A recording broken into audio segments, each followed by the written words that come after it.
तव्हां ॻाल्हायो कोन पिया लेडीज़ जी आड़ में तव्हां भॼण जी कोशिशि पिया कयो।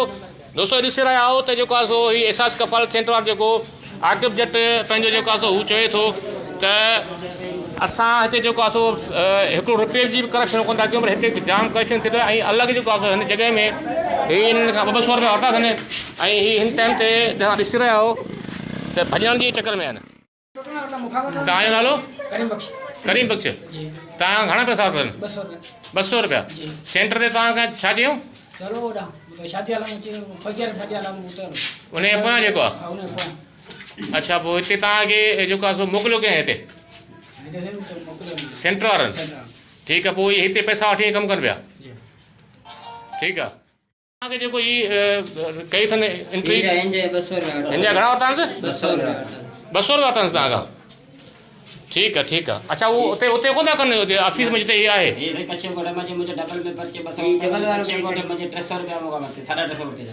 अच्छा ठीक है, डबल में पर्ची पे मुझे आया कट कट डबल आईडी करी ए ही पर्ची ठाए दिने त ही वरी दोबारा उसका पेरा तले वो दे न पियो। अच्छा असा जे इया त दे चई न ही ता जो थिया हां ही ता कम जो ना। अच्छा पोई वापस लियो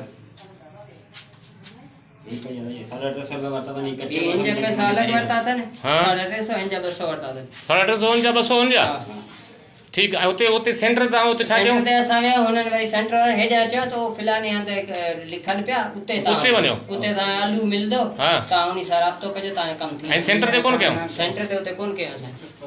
ठीक है। अच्छा बो के खा वाला पैसा वरता ने घणा पैसा वठन? 200 घणा? 200 रुपया वठन। अच्छा ऐं तकरीबन घणा ही उते सेंटर ते कोन था कनि रजिस्ट्रेशन? हाणे हिते प्राइवेट हिकिड़ी जॻह में कनि असांखे त ख़बर न त पई छा पिया कनि। अच्छा ही प्राइवेट जॻह आहे असां इन तोखा घणा पैसा वरिता? 200 रुपया वरिता। 200 रुपया फी कार्ड? फी कार्ड 200 रुपया। हाले असां उते एसएच सां करे वियासीं आकिब वटि उते ऑफिस में, त हुननि चयो त जेको असांखां त हीउ पैसा असांखे साबित करे ॾियो त असां कंहिंखां रुपयो कोन था वठूं। पुलिस वारा ख़ुदि इन्वॉल्व आहिनि हिन ॻाल्हि में। पुलिस वारा?